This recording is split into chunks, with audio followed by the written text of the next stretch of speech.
পূজনীয় সমস্ত স্তরের নেতৃত্ববর্গ,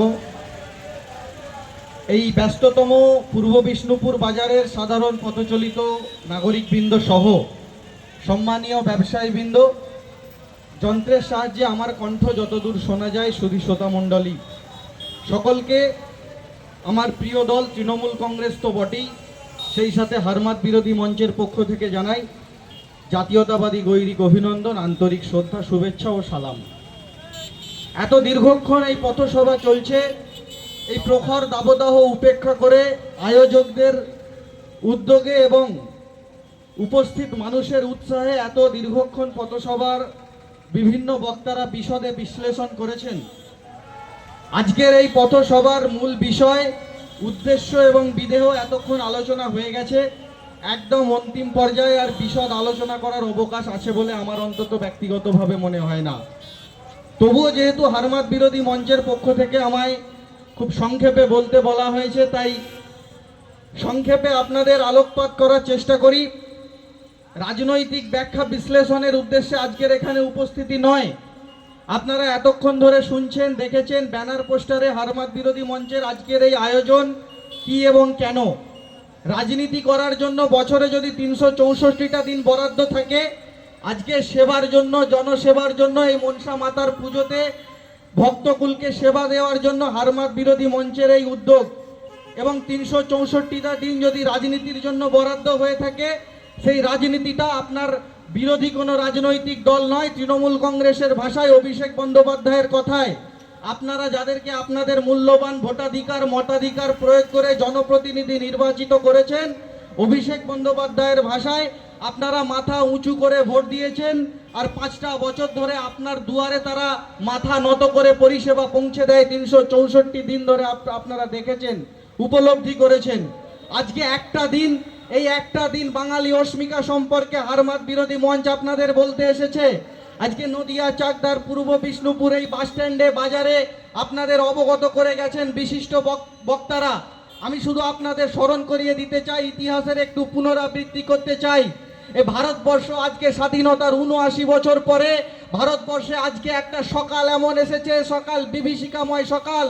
এ কোন সকাল নেমে এলো ভারতবর্ষের আকাশে, যে সকাল রাতের থেকেও অন্ধকার, যে সরকারটা আজকে ভারতবর্ষের মসনদকে কলঙ্কিত করে বসে আছে। 2014 সালের আগে ভারতবর্ষের সকাল এমন ছিল না।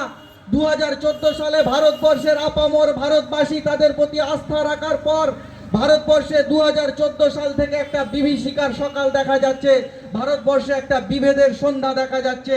আমরা ইতিহাসের পাতায় পড়েছিলাম ইস্ট ইন্ডিয়া কোম্পানির 190 বছরের শাসন আমরা দেখিনি, কিন্তু আমরা ইতিহাসের পাতায় পড়েছি ইস্ট ইন্ডিয়ার শাসক যখন 190 বছরের শেষের দিকে এসে পৌঁছেছে, তাদের শাসন করা সর্বমোট 190 বছরের শেষ প্রান্তে যখন তারা উপনীত হয়েছে, যখন তারা তাদের শাসন ক্ষমতা ধরে রাখতে ব্যর্থ হচ্ছে, তারা বুঝতে পারছে তারা যে তাদের পরাজয় আসন্ন, তখন তারা এই দেশের মধ্যে বিভিন্ন শক্তিকে কাজে লাগিয়ে দেশে অন্তর্দ্বন্দ্ব লাগিয়ে দেওয়ার চেষ্টা করছিল।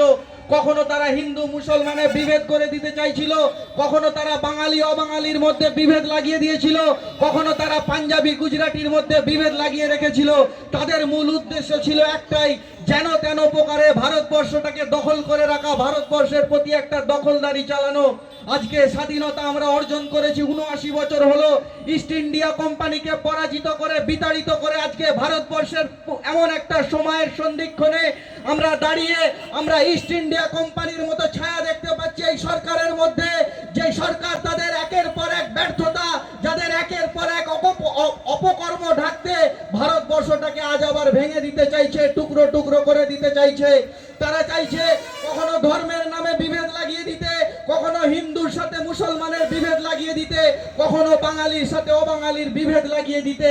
বিবিধের মাঝে দেখো মিলন ও মহান। আমরা এই ভারতবর্ষে মিলেমিশে বাস করে এতগুলো বছর পার করলাম। আজকের সরকার বলছে একে অপরের মধ্যে লড়াই করে বাঁচতে হবে।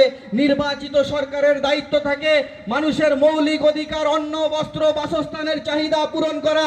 সরকার তার নৈতিক দায়িত্ব ভুলে গিয়ে দেশবাসীকে বিভ্রান্ত করে দিয়ে লড়াইয়ের মশগুল করে রেখে তাদের মসনদ বাঁচাতে চাইছে। আমি তাই আমার মতে বলি, সেদিন ব্রিটিশ সরকার তাদের গদি যেভাবে বাঁচাতে চেয়েছিল, আজকে বিজেপি সরকার একই কায়দায় তাদের গদি বাঁচাতে চাইছে। কিন্তু এটা বাংলা, যে বাংলায় সিপিএম এর জগদ্দল পাথরকে 34 বছরের পাথরকে উৎখাত করে দিয়ে মমতা বন্দ্যোপাধ্যায়ের নেতৃত্বে বাংলায় মুক্তি সূর্য উঠেছে, বাংলায় নতুন ভোর এসেছে। এই বাঙালিকে কখনো দমানো যায় না, এই বাঙালিকে কখনো ভাঙা যায় না, মচকানো যায় না।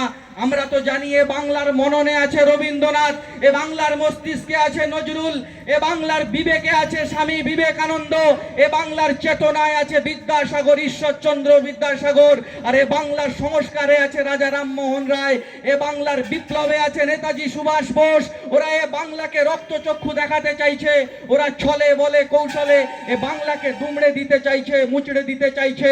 তাই আপামর বিষ্ণুপুরবাসীর কাছে আমি শুধু দুটো লাইন বলে আমার বক্তব্যকে শেষের দিকে নিয়ে যাব।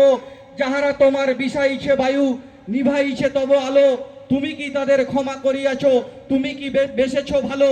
আর মমতা বন্দ্যোপাধ্যায়ের দেখানো পথে, অভিষেক বন্দ্যোপাধ্যায়ের মতে বাংলা ও বাঙালির স্বার্থে আমাদের এ লড়াই আগামী দিন চলবে এবং যত দিন যাবে তত দৃঢ় হবে। শেষে শুধু বিজেপির উন্মাদ আর সিপিএম এর হারমাদদের উদ্দেশ্যে দুটো লাইন বলে আমার কথা শেষ করি। পিয়াকে মোর কেড়েছিস তোরা, ভেঙেছিস ঘরবাড়ি, জীবনে মরণে আমি কি সে কথা কখনো ভুলতে পারি। আদিম হিংস্র মানবিকতার আমি যদি কেউ হই, স্বজন হারানো শ্মশানে তোদের চিতা মোরা তুলবই, চিতা মোরা তুলবই, চিতা মোরা তুলবই। জয় হিন্দ, জয় বাংলা, বন্দে মাতারাম। মমতা ব্যানার্জি জিন্দাবাদ, সেনাপতি অভিষেক ব্যানার্জি জিন্দাবাদ। জয় হারমাদ বিরোধী মঞ্চের জয়।